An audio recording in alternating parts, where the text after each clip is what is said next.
Hi అండి. ఈరోజు బీరకాయ శనగలు కూర అయితే చేస్తున్నాను. దీనికోసం శనగల్ని నైట్ నానబెట్టుకొని ఉంచుకున్నాను. కుక్కర్లో కొద్దిగా ఆయిల్ వేసి కట్ చేసి పెట్టుకున్న ఆనియన్స్, వెల్లుల్లి రెబ్బలు, పచ్చిమిర్చి, కరివేపాకు వేసి తాలింపు పెట్టుకున్న తర్వాత ముందుగా నానబెట్టి ఉంచుకున్న శనగల్ని శుభ్రంగా కడిగి ఇందులో తాలింపులో వేసుకోవాలి. అలాగే కట్ చేసి పెట్టుకున్న బీరకాయ ముక్కలు కూడా వేసి ఒక 2 నిమిషాలు మూత పెట్టి మగ్గించుకోవాలండి.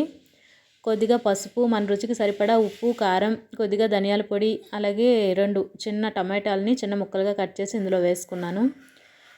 బీరకాయలో ఆల్రెడీ వాటర్ ఉంటుంది కాబట్టి ఇందులో మనం వాటర్ ఏది వేయాల్సిన అవసరం లేదు.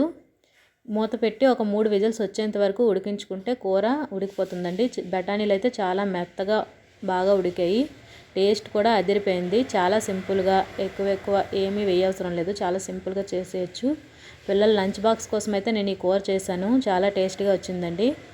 మీరు ఎప్పుడైనా ఈ కాంబినేషన్లో కూర చేస్తే నాకు కామెంట్స్లో చెప్పండి.